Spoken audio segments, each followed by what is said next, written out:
Welcome in to another episode of Chiefs Focus Live. We've got a little bit of a different show today because the Chiefs aren't going to play some of their starters, so we're going to change up the show a little bit. We are going to talk about the injury report, which will lead into us explaining who's playing, who's not playing.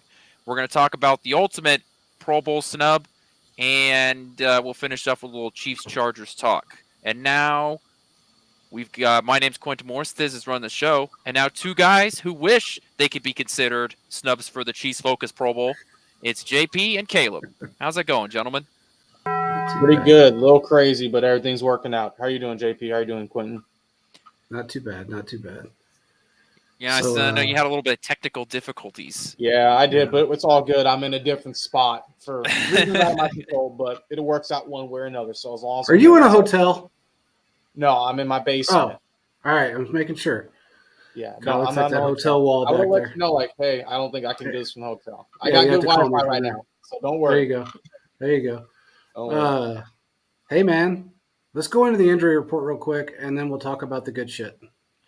Yeah, it's long. There's quite a bit of players on here.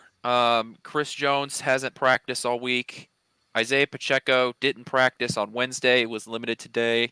Rashee Rice, L'Jarius Sneed, both haven't practiced all week. They're still out with their hamstring and calf injuries, respectively. Kadarius Toney is weird because he was limited on Wednesday and didn't practice today. Yeah. And then we've got Donovan Smith, who didn't practice today, but was practicing, was limited on Wednesday, and Trey Smith and Clyde were both out with illnesses. So I can't believe Clyde's still sick.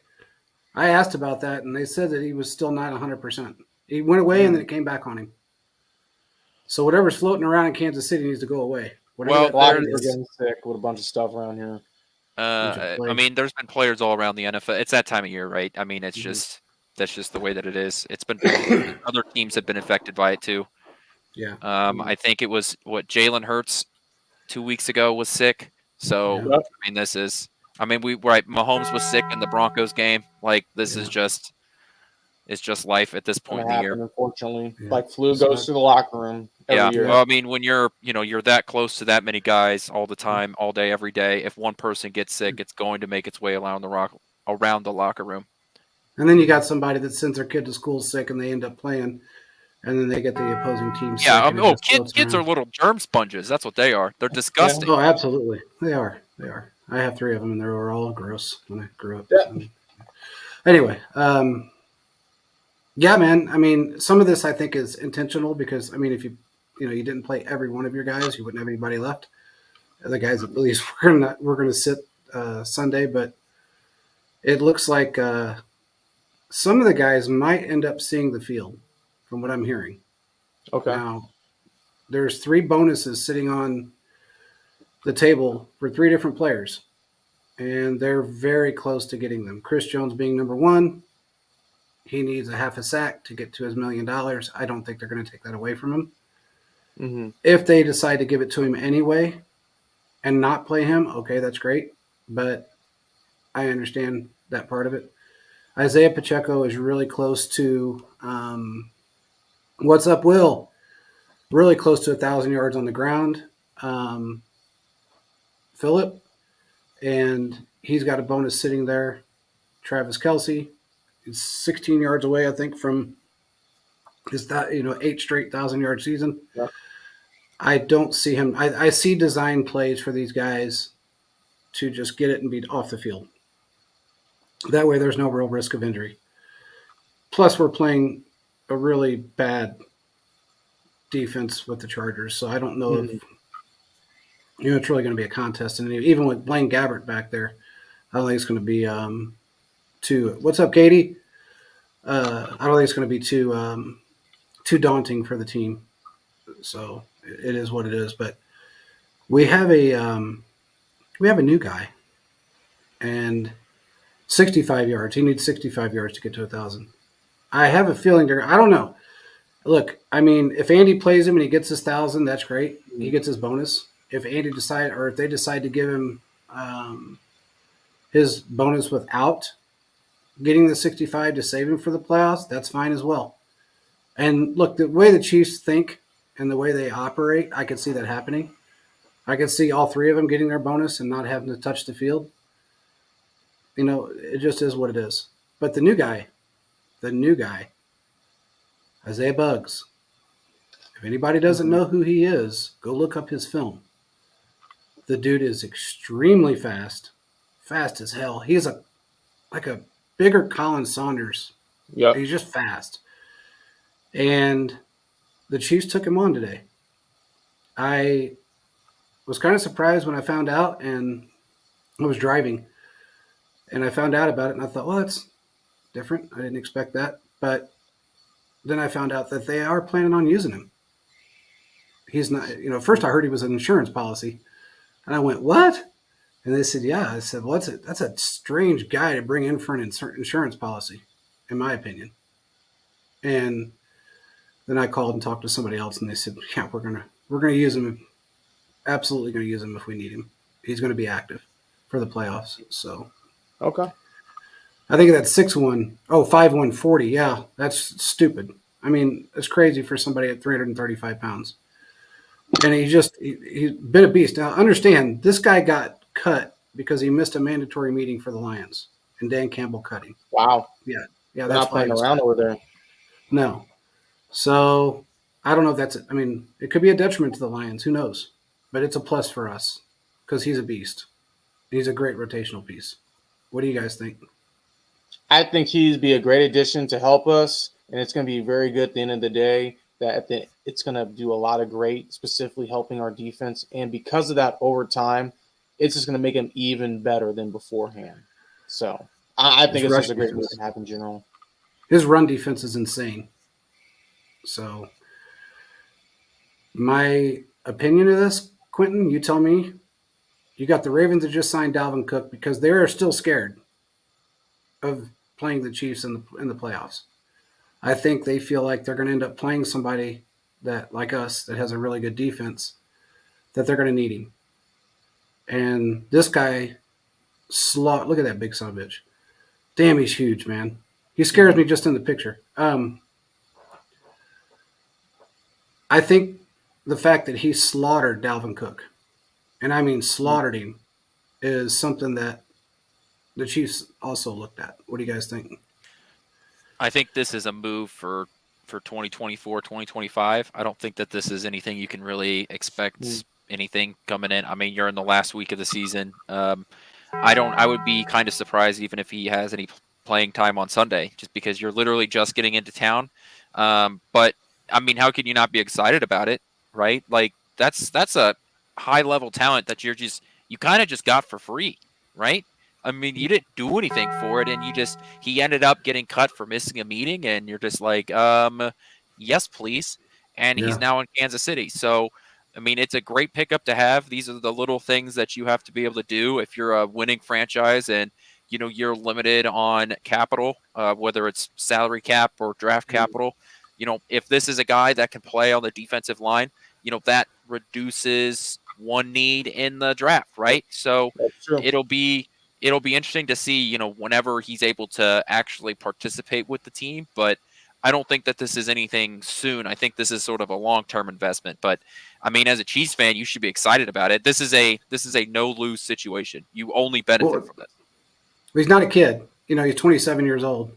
Right. I think, he can understand the defense pretty easily with what he does. So, in his position. What's up, Joe? Isaiah Buggs. That's who we're talking about, who we picked up on the defensive line. I think, from what I'm hearing, he probably will play in the playoffs. Now, whether this is a long-term, so absolutely. Whether he plays this Sunday, I doubt it, unless he wants to suit up and get out there and do something. I mean, I don't know. Spags wanted him for a reason. He got him for a reason. And I think you're right. He is going to replace Noddy.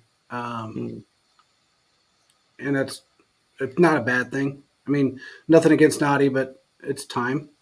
I mean, it really is. We need somebody that can stop the run and really push. That's got the speed and the size to stop the run, and he's that guy. He just really is that guy. I think it's a good move. It makes me happy. So Mhm. just something to look forward to moving into the rest of the second part of the season, I guess I should say, the playoffs, and then, like Quentin said, next year as well. Look, Now, I this is a understand. I very mean, the deep. contract's not really long, but Mhm. Yeah. This is a very deep defensive interior, really draft. I think there's a lot of guys you can get in the third round. There's the guy from Notre Dame that I'm really interested in. The starting Clemson defensive tackle is really good, and I think those are guys. In a perfect world, you end up getting Chris Jenkins from uh, Michigan. I yeah, think he could be a guy that you can get in the second round, but depth is great, especially at that position, right? We've Mhm. got a need at defensive interior, whether Chris Jones is here or not, right? Any conversation that you're going to have, you have to include the Chris Jones, whether he's here or not. You still need to continue to add pieces there because you've got a lot of other pieces moving around in that interior room. So Kansas City's going to need to add a lot in the offseason there. That'll be a big conversation piece we're having hopefully late in February. Um, this is a good move to have, and it's one of those things where you don't think about it for now, and then next training camp we're going to be talking about, wow, look at this guy that we added for absolutely nothing in January. Mhm. yeah, Yeah. yeah. I agree. Uh, Moving on. Now that we've got that out of the way, let's talk about this fucking Pro Bowl snub. Oh my god, dude, the Pro Bowl. Bad. Let me. You know Every what? year. I'm going to take this. The Pro Bowl is a fucking joke, ladies and It gentlemen. is a joke. It is voted on 33% of the players, 33% coaches, and 33% fans. And as Yeah. a fan, fans should not be able to vote for this sort of stuff. And No. everybody in Kansas City should know that, because remember when Omar Infante almost made the All-Star game? Yep. Yeah. Okay, fans Yeah. should not be able to vote on stuff like that. It's ridiculous that Jalen Ramsey, a guy who played in 8 games, is going to start over Snead. It's Yeah. stupid. It's Snead's Yeah. what? He's a alternate. What a joke. What a Yeah, he joke should this. not be an Now alternate. He should be a starter. I've been on the bandwagon that that the Pro Bowl is a load of crap since I learned that Mitchell Schwartz never Yeah. received Pro Bowl vote despite Nope. being a multiple-time All-Pro. Yeah. Right? Like 4-time All-Pro. 4-time multiple-time All-Pro and never All-Pro. made it. And this is a guy that was a guy that Von Miller said that he was the best right tackle that he ever went up against, and he never made it into the Pro Bowl. It Yeah. truly is. It's a popularity contest. It's just guys whose names people see Jalen Ramsey's name, and they're Yep. just like, "That's a guy." Exactly. So let That's me what it vote for comes him. down to. Look, there are a lot of guys that are in the Pro Bowl that deserve to be in the Pro Bowl, right? Like, I'm not upset that Harrison Butker didn't make it because Justin Tucker is the greatest kicker maybe ever. So it just sucks, right? Like that, it just sucks. You're both in the same conference. That's the way it rolls sometimes. It's like, if Chris Jones was in the NFC, he'd probably have less Pro Bowls because Aaron Donald is in the NFC. That's just the way it works sometimes. I'm not going to be that upset by it. But, I even think that Justin Reed can have a conversation for being in the Pro Bowl, and he's not even in that discussion. So there's a lot of guys that I know made it. Creed is the best center in the AFC, maybe in the league. Like, there are a lot of guys that made it from Kansas City that deserve to be there, but Mhm. the Pro Bowl is a joke. And if you're a L'Jarius Sneed type and you're making your second contract, you should not have Pro Bowl incentives built into your contract because you're never going to be able to get it. If you're a guy like Sauce Gardner or Jalen Ramsey or guys that have started to get into the Pro Bowl as young players and moving forward, those are the kind of guys that should build Pro Bowl bonuses inside their contracts because they're just going to get into it by default. So yeah, and you're right. A lot of this is just name recognition and jealousy.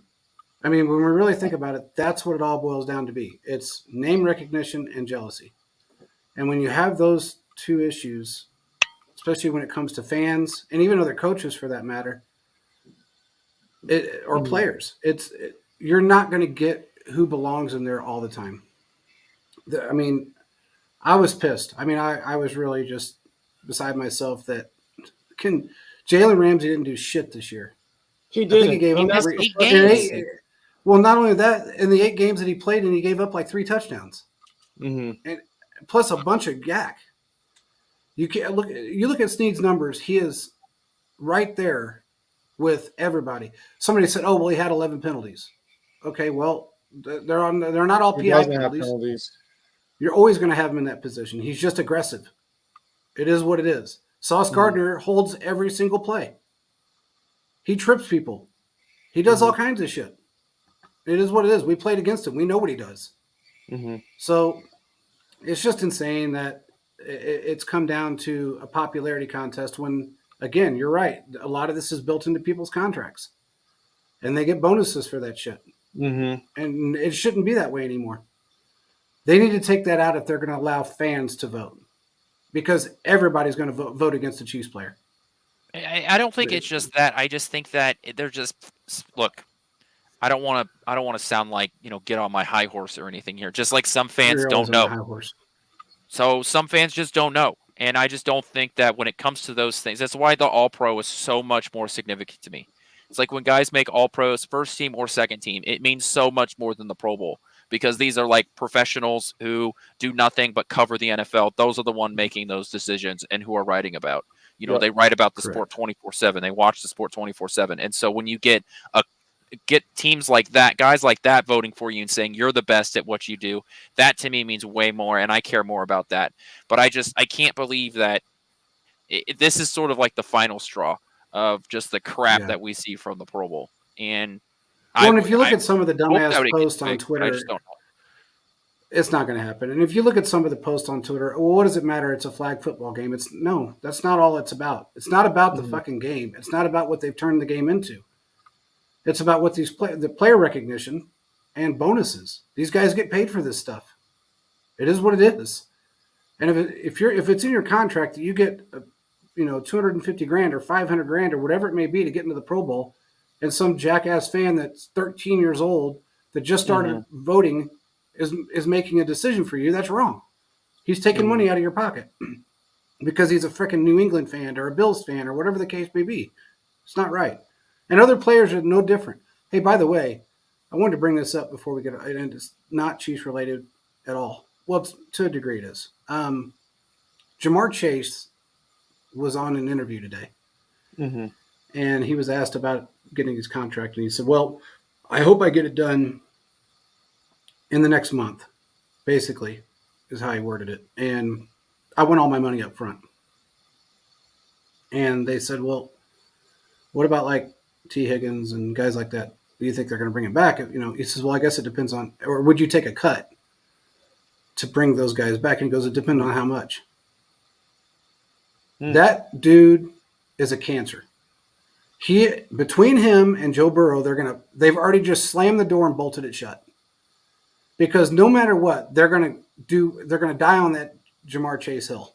They're going to give him every dollar he wants, and they're not going to be able to sign anybody else. And then you're going to have two players taking up 60% of your cap. That's what's going to happen. He's not going to take a pay cut to keep T. Higgins here, and that tells you what kind of teammate he is. Yeah. Can I jump in here and say something that'll be controversial, but I do believe in it, that it's not the player's job to figure out the salary cap? That's the.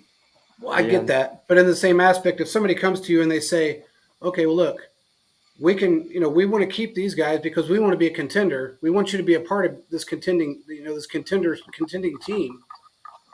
Can you take this amount for this many years?" And he turns around and says no, and pulls like a Justin Houston or a Tyreek Hill over a few $1 million. That's bullshit. And a lot of the problem is he's not personable. So he's not going to get the endorsements that other people get. How many commercials have you seen him on?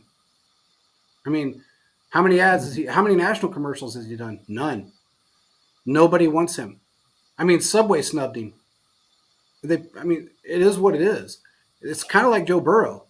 Joe Burrow's done a couple of commercials, but he's done nothing like Mahomes, Herbert, Allen, everybody else in this league. Nothing compared to those guys. And a lot of that has to do with personality. And they're not going to pay somebody $20 million in endorsement money to be a jackoff, especially when their ratings will drop because everybody in the NFL besides the people in Cincinnati don't like him. It is that simple. Mhm. That's just to me. It was a shit take. That was almost as bad as Joe Fluco saying, "It's not my job." When they asked him if he's going to help a rookie, Mhm. it's not my job. I don't get paid for that. I know I'm aging and I suck at what I do for the most part, but I'm not going to. That's not my job. And at the time, he did suck. He wasn't playing worth a shit. He was a backup, and then was out of the league and a backup again.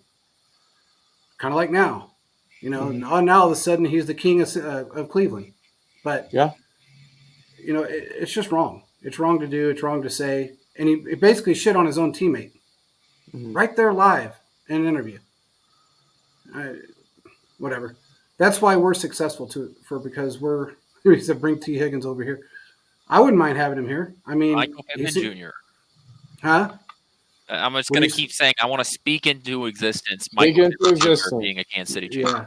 Hey, So by the anytime way, we're having a conversation about wide receivers coming to Kansas City during the offseason, I'm just going to keep saying Michael Pittman Jr. sort of he's echo definitely it into in the existence. conversation. Mhm. So I will tell you that he's definitely in the conversation of amongst the higher ups and at Arrowhead one. So, but anyway, I just had to bring it up because I thought, wow, what a jack off! Why would he just basically go on live television and tell his teammate, "I don't really care if you play here or not, as long as I get paid"? Mhm.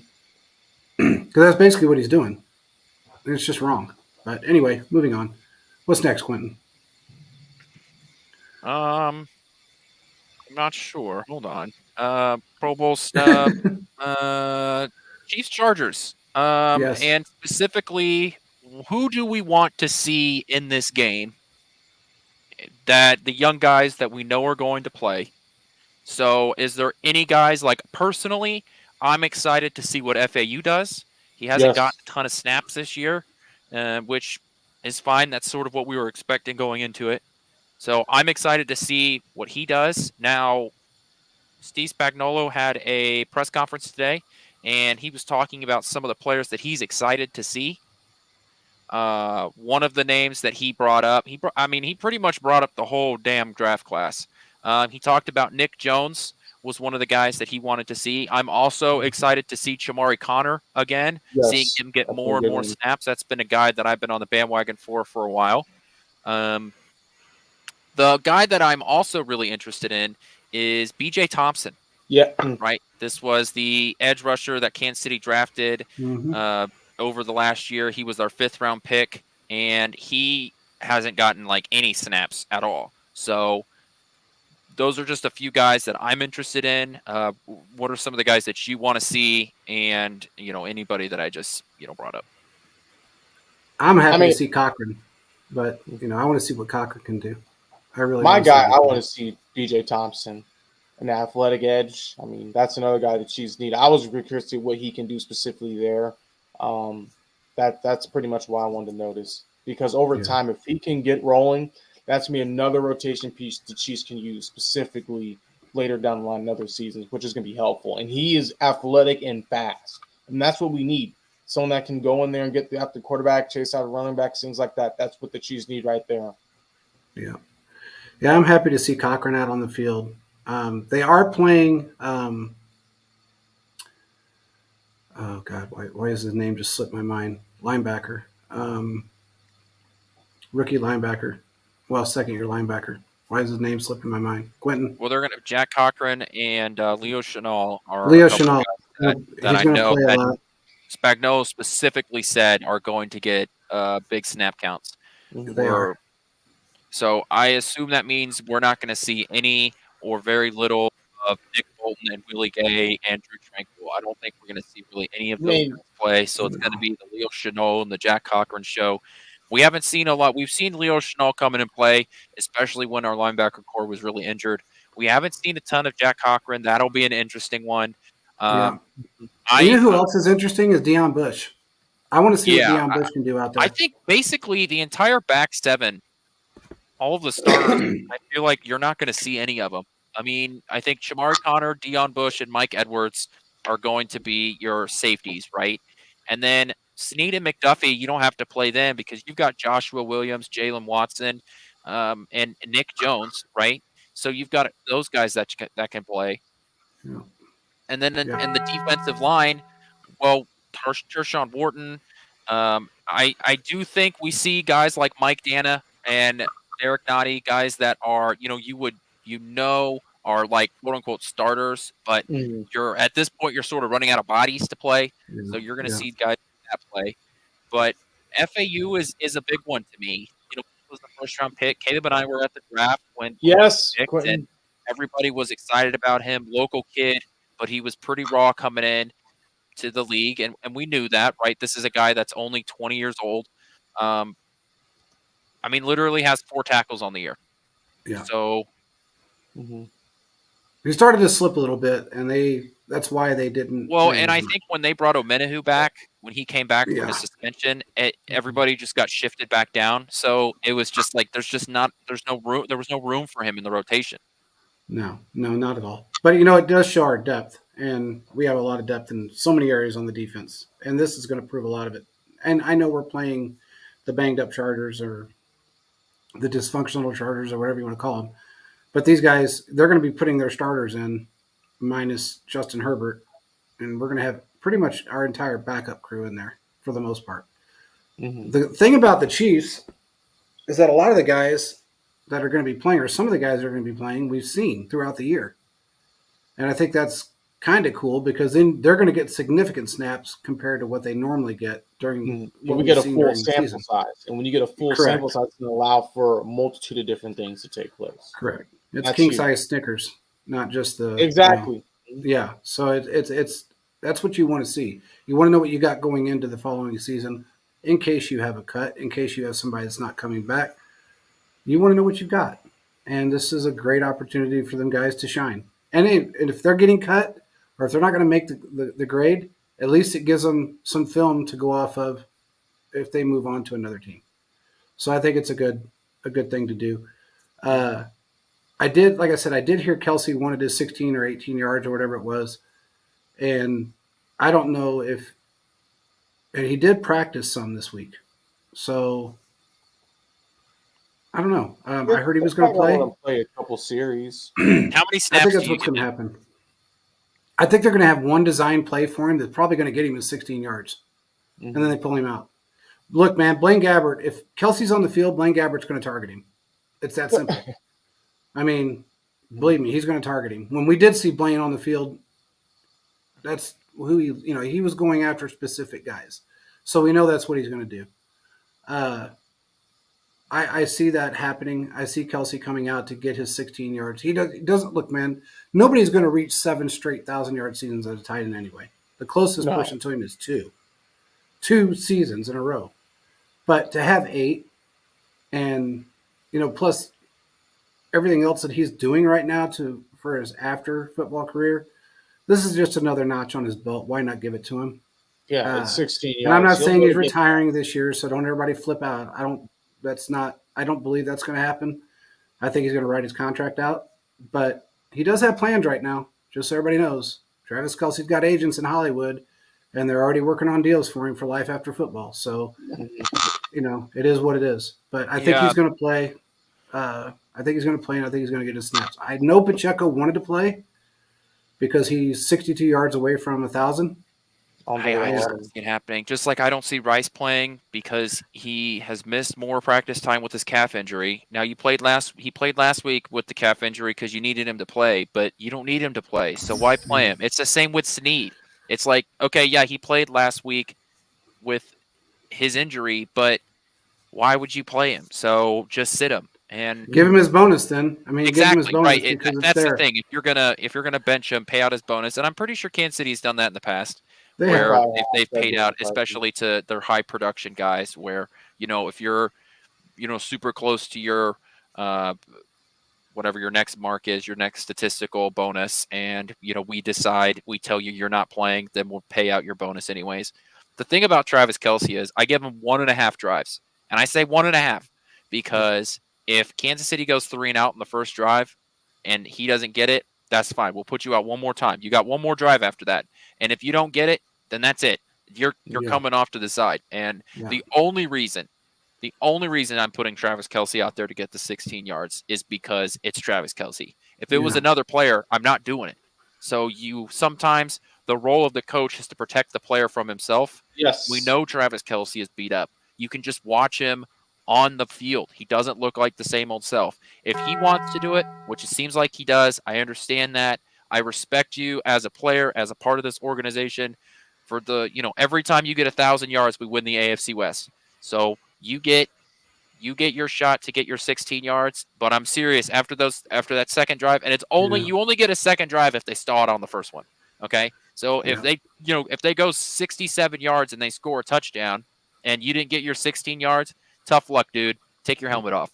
Yeah, I agree. They might pay it out too. I think they will, and to me, for Travis Kelce, it's more about the statistic than it is the payout, right? Exactly. I think because his is a historic number for him and only him.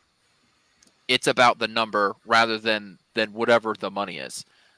Yeah, I agree. Now, crazy enough with Rice, historically, Andy would have played Rice in week 17 or week 18, whatever you want to call it, week 16, last game of the season. What's up? It's TJ Sports Nation Network. What's up, man? Historically, Andy would have played him because simply because he's a rookie, and he would have played regardless. He would have played. The difference is he's your best playmaker. Yeah, he's your number one receiver. He's your number one receiver, so you got to be really careful. Now, does that mean he's not going to go out there and they may have a couple of series set up for him to where he's got one that's, another 64-yarder downfield? Because he's got the most yak in the NFL. So he can easily get his 62. Yeah, he's leading in yak right now in the NFL. I think it's they're going to go shot with him real quick to try to get it, and they'll maybe do a quick screen pass. I would agree with you guys, but the fact that he's missed 2 practices this week with the hamstring injury, I just don't see them worrying about it. Yeah, I mean, it could just be they're resting him a little bit. Who knows? But I think for him, he wants it. I think Andy kind of wants it too, and I say that because, again, Andy's had 4 wide receivers in the league that have been what he's done, and he's surpassed all of them. Everybody, he's surpassed every single rookie that Andy's drafted in yards, and now he's surpassed him in touchdowns. So he needs to get. I think for him, it would be a big confidence boost for him to get those 62 yards. But again, I don't want him getting injured.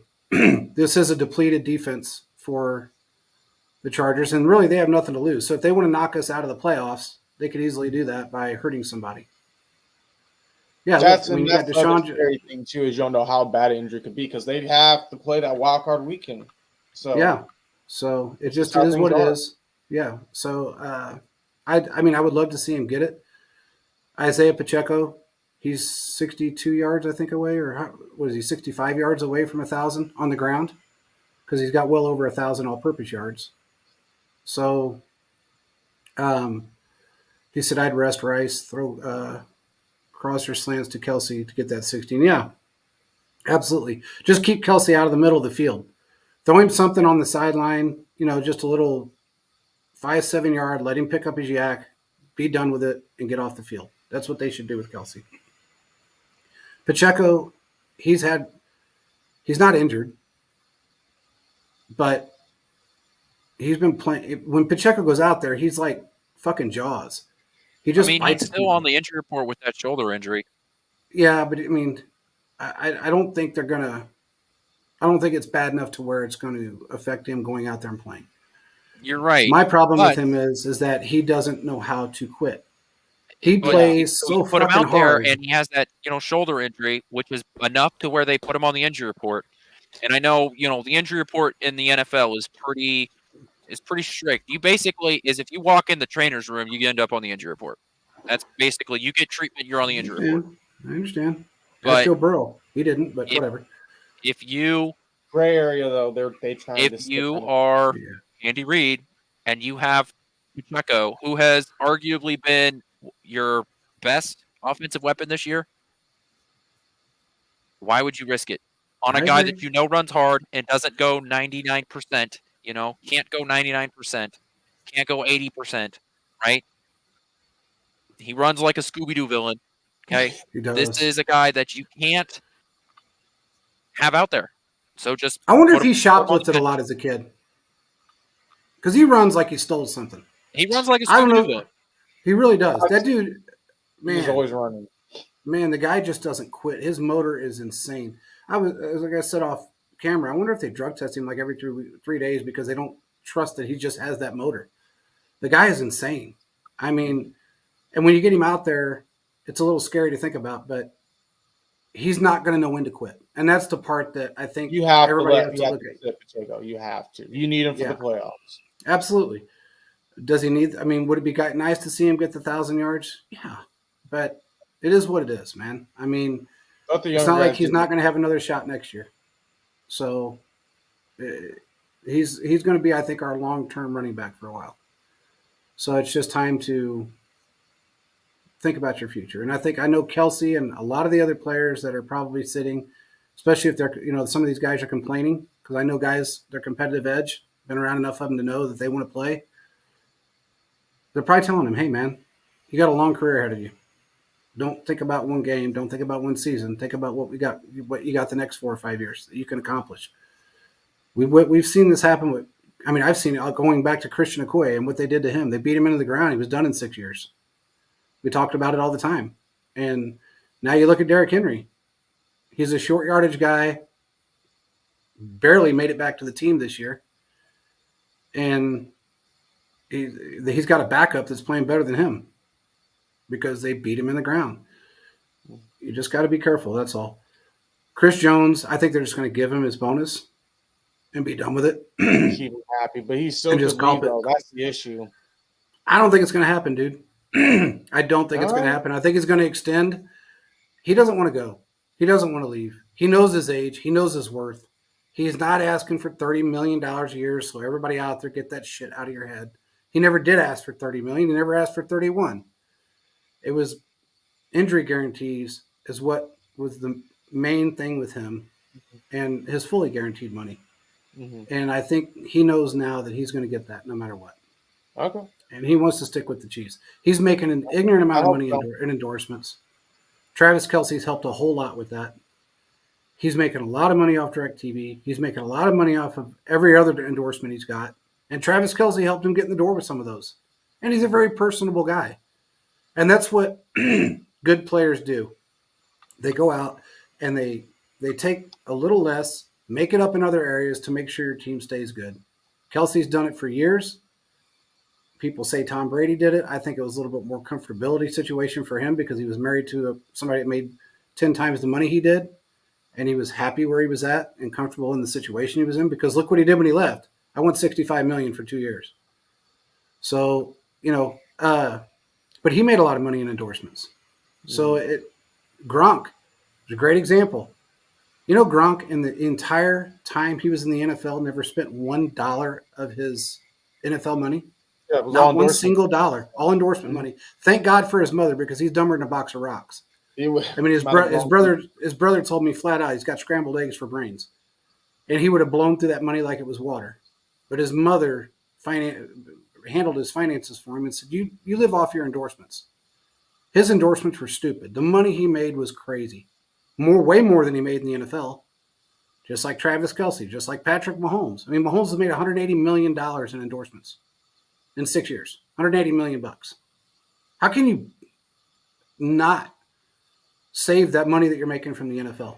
How could you not put it away and say, okay, wait a minute, if I do this right, I got generational wealth and I don't have to worry about it. Colin said, Isaiah Buggs, we signed today. Why?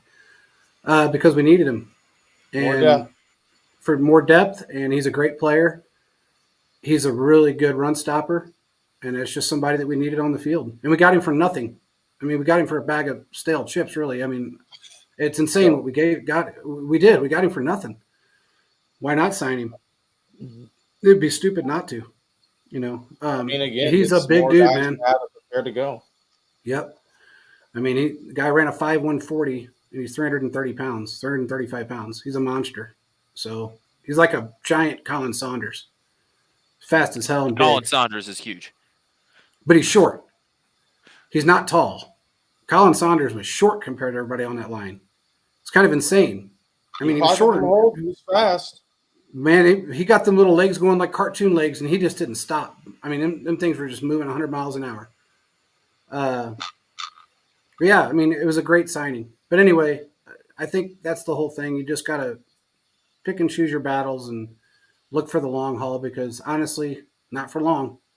That's what the NFL stands for, not for long. So just pick and choose your battles. I understand Isaiah Pacheco's reasoning behind it, but he still has to be careful with what he does.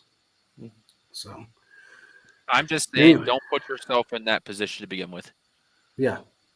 And Just we got a don't great coaching staff. So Don't even put yourself in that spot. You can find, I'd like to see what the other running backs have. I know, like what Lamarco P. Ryan can bring to the table. yeah. Let's see what he has and make him your guy. I don't know if the Chiefs have brought up Deneric Prince from the practice squad yet, but if that's No. the plan, They cool. should. Let's just see what some of these other guys have because I'm interested in that. I'm not interested in watching Pacheco beat one of the worst defenses in the NFL for nothing. Yeah.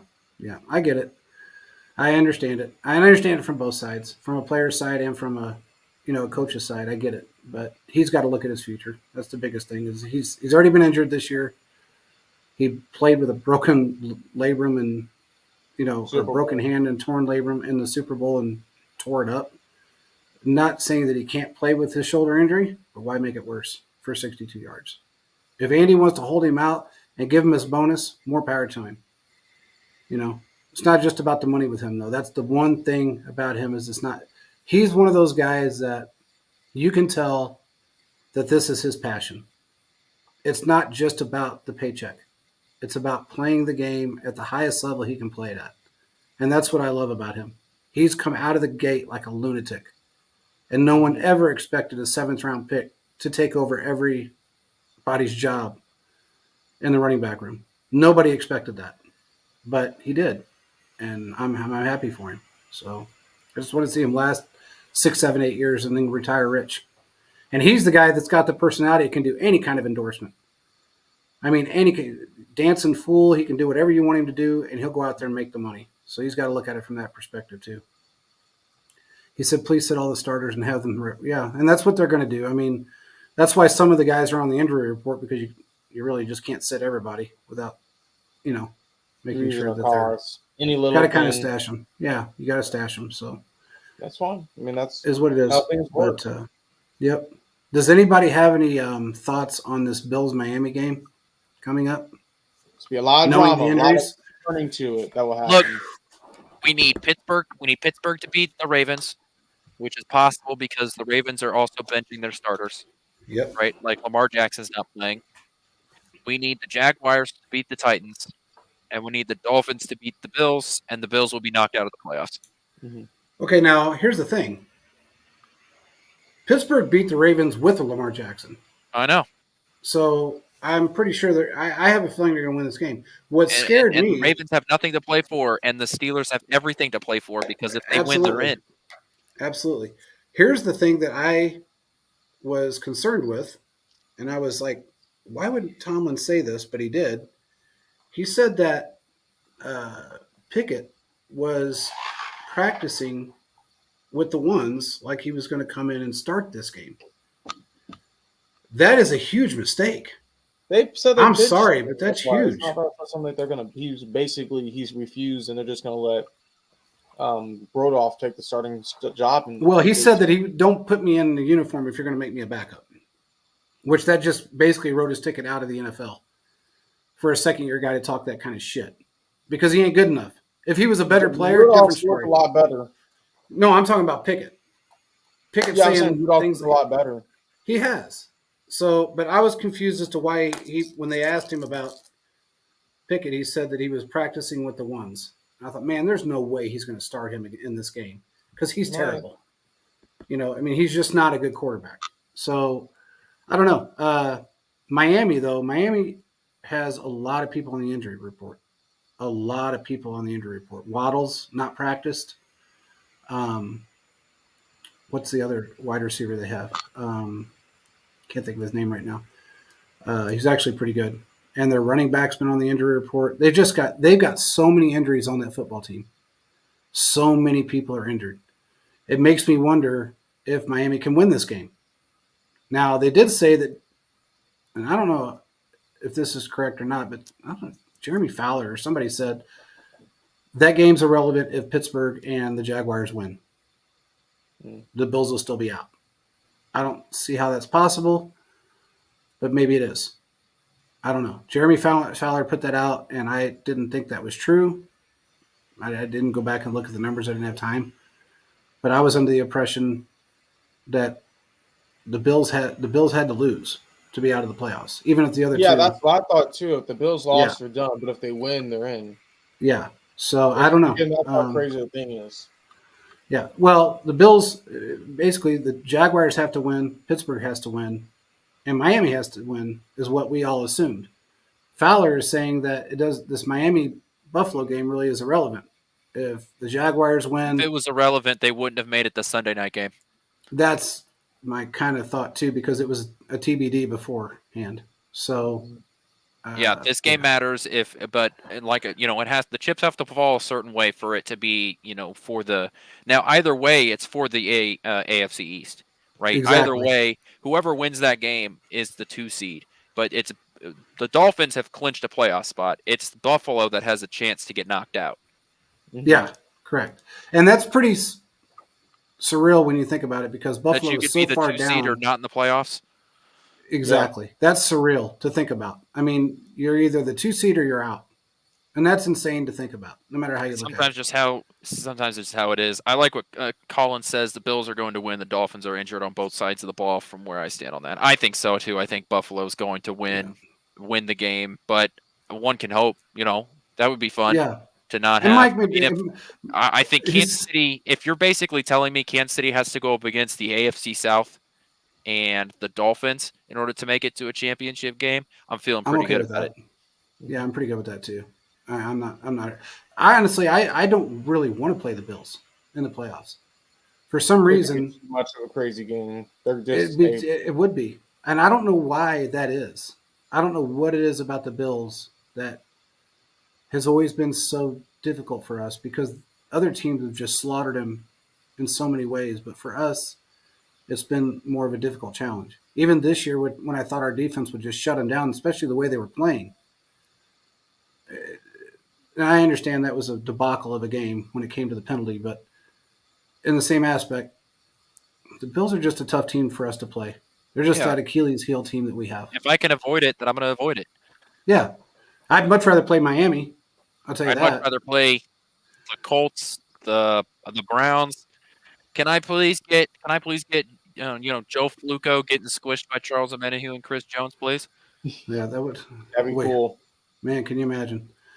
He wouldn't get a touch. He wouldn't be playing the way he's been playing against everybody else. That's for sure. Not in this not with our defense. Locked down for sure. Yeah. So right now he's the Messiah out there, but I don't know how long that's going to last. So anyway, I just didn't know what you guys' thought was about that game, because it looks like Miami's going to win this game. I mean, Buffalo's going to win this game. So it sucks to say it, but it is what it is. I mean, Miami's just beat up. Their team. I mean, they lost their second best defensive player, Bradley Chubb. They lost their best defensive player earlier in the year. Yeah. Both of their wide receivers are hurt. One, Tyreek Hill's house caught on fire. I mean, it's just that was insane. I forgot to mention that he left practice. His house was burned up pretty good. Did you guys see pictures of it? Yes, I saw the picture of the fire. I didn't see how it looks afterwards. It didn't end well. Everybody got out okay. I mean, Dan, it's an 8-bedroom house, so a big fire is still relatively small. Well, that's true. Just put up a tarp, you're fine. Yeah. I mean, there was a giant hole in the roof. That hole in the roof was rough. Dude, if half the house burns down, you still got 4 bedrooms. All right. Good. You're fine. Oh, man. Well, he's got a lot of family that lives construction with him, tarp. It doesn't get cold there. Yeah. Have a fan blowing. You're fine. Okay. Well, I think he has another house down there besides the one that he lives in. I'm pretty sure he still has another house down there. He has the one that he had right now. Are they? I said, or they're in a good hotel right now. Oh, well, I remember him having a house when he played for us, and then he built this one that just burned. So I think he has another home down there that he can move everybody into. But regardless, that's a shitty situation no matter who the player is. That's tough. have your house catch on fire while you're at practice. And I'm sure that's going to be weighing on him a little bit. He said, but we didn't have, and that's true. We didn't have Nick Bolton against the Bills. That's a very good point. Very good point. We didn't have him. And that's something that, our defense played lights out in that game, even without Nick Bolton. With him, I think we would have won the game. But our offense, the way it was playing and as stagnant as it was, it just wasn't conducive to winning. I mean, it just wasn't. The Harrison Butker thing you brought up kind of frustrates me a little bit, Quentin. I agree about Tucker, but in the same aspect, I mean, look, he should have. Is he an alternate? That you know of? Butker. I don't know For who the Pro alter- Bowl. For the Pro Bowl. Yeah, I Was don't he know. voted as an alternate? I'm not sure. I know. I mean, the only Chiefs alternate that I know of is Snead. I don't know who Okay. the other. I don't know who else would be an alternate. Well, I mean, just given the fact that Butker, other than the in New England when both sides of the balls were deflated, and that really does throw your game off, he really only missed one field goal all year, and he wouldn't have. I mean, honestly, he was on pace to have a perfect season. What was And I he, don't like know if anybody's 25 or ever had a 25 before he missed his first one, yeah. Mhm. and then he missed two back to back, and then he's been perfect since then. Since then. So, I mean, he deserves to be there. I mean, honestly, he really does. And he's kicked some long field goals. This isn't like he's kicking these little You're doing great 27 things. yarders all the time. He's had 62 yarder, 61 yarder, 58 yarder, 52 yarder. It's not like he's missing these or, making these little tiny field goals. It's big numbers that he's putting up. Just hurts. I mean, you see some of these guys that really deserve it and they're getting kicked in the teeth and it just pisses me off. Snead was the worst, though. That was without a doubt the worst. 100%. That was probably the worst in the NFL for being snubbed. They can say a lot of people deserved it, but that dude definitely deserved it. So, anyway, it doesn't really matter. I mean, it does take away from his bonus a little bit, but knowing the Chiefs, they'll probably give it to him anyway Mm-hmm. because of the way he played. I mean, they'll just give it to him anyway. Clark Hunt is not a cheap guy. He's not one of those guys, oh, sorry, you didn't get your Pro Bowl nod from the fans that don't like the Chiefs. He's not that guy. So we're lucky in that aspect. What else we got? That's all that I have. Okay. Well, any score predictions or do we want to do score predictions for this game? Is it worth it? Yeah, we've got Blaine Gabbert and Easton Stick. I mean, I don't. Is a touchdown Easton going to be Stick. scored? I'm not sure. Yeah. So I don't know. It's gonna be kind of up in the air with this one. I don't know. This might be as boring as the Raiders-Broncos game that's coming up. So, and that's going to be really boring. So we'll have to see. But do we have to worry about score predictions? Anybody want to put one out there? 9-7. 97. I mean, Some sort of 2-3. strange, like 18 to 25, like just some stupid score that you don't even know how we got here. yeah. 18 to 11, 18 it's just- to 17 to 22, Yeah, you're gonna have some weird 18 to numbers. 18. I mean, Yeah, it's gonna be weird. 5 to 2. Phillips got 21-10 Chargers. What if Blaine Gabbert comes out and puts up like 34 points? Well, Quarterback controversy. That's what I was waiting for. Oh, good times. That'll I be don't the see name of the Blaine show. Gabbert. If that happens Here we on go Sunday again. when we do our post game show, that'll be the name of the show. mhm. And the Well- comments will just light up with stupid crap, and I can live with that. Mhm. He's got the Bills 27, Dolphins 14 in that game. I mean, it sounds Yeah, about right. unfortunately, Colin, I think you're right. Yeah. And the Dolphins defense has been slaughtered this year. Yeah. So I don't know. It just sucks because I don't know. I feel bad for I honestly I as much as I don't want to say this, I kind of feel bad for some of the guys on that football team because they worked really hard to get where they're at, especially on the offensive side of the ball. To just have a coach that didn't build enough depth to fill those shoes because he spent so much money filling those shoes. That's hard to deal with. There's a fine line, and he crossed it. I mean, he jumped over it. He hurdled it. So I don't know, man. It's going to be a tough game to see. Anyway, with that being said, we will talk to you guys again on Sunday after the game. Make sure you join the PSF app. Don't forget, we're doing another live game cast, and then we're going to do it through the playoffs. So make sure you join. Somebody just won a Nick Bolton jersey on PSF, so make sure you join. It's easy to do. Get on your phone. It's called Pro Sports Fans. Join it. Doesn't cost you $1. And then follow Chiefs Focus, Uncut Chiefs Focus, and Chiefs Fans. That's all you have to do. And then you can be part of the live cast, video and audio. With that being said, we will talk to you guys again Sunday night. Peace out, everybody. Thanks for joining.